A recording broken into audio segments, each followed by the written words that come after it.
శ్రీమాత్రే నమః.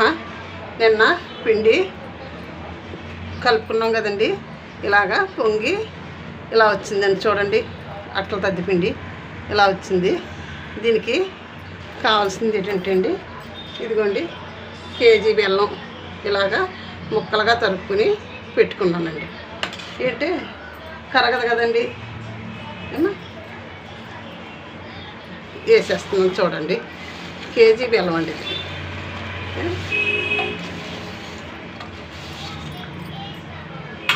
కొంచెం ఉప్పు కూడా వేసుకుందామండి. ఉప్పు వేసుకుంటేనే మనకి చూడండి అది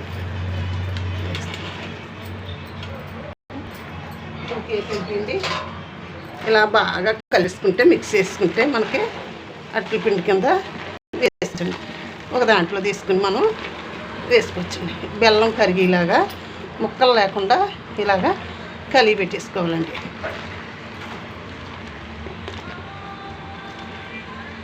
చూడండి, ఒక్క ముక్క లేకుండా కలుపుకోవాలండి. అలాగా మనం వాటర్ కూడా వేసేసుకునే అవసరం లేదండి. ఏంటంటే ఈ బెల్లం ఉప్పు రెండు కరిగి సరిపోతుందండి. ఇలా గరిటె జారుగా వస్తే బాగుంటుంది. మరి పలసగా అయితే అట్టు ఉడకదండి. చూడండి,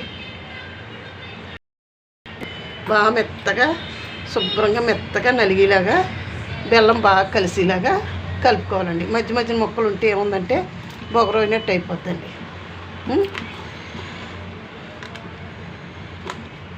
చాలా బాగా వస్తుంది కదండి.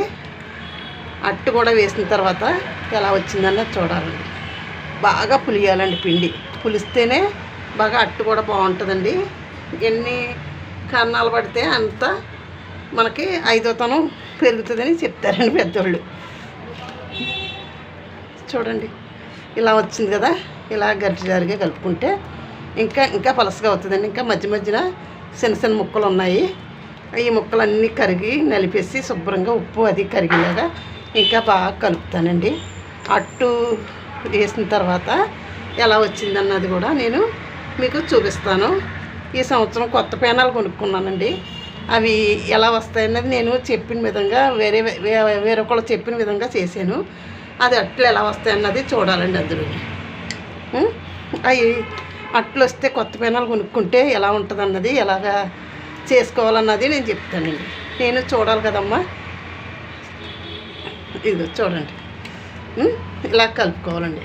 మెత్తగా కలుపుకుని మనం ఒక గిన్నెలో తీసుకుని అట్లు వేసుకుంటే మనకి అట్లు బాగా వస్తాయమ్మా. సరే అండి, ఈ అట్ల పిండి ఇలా కలుపుకోవాలి.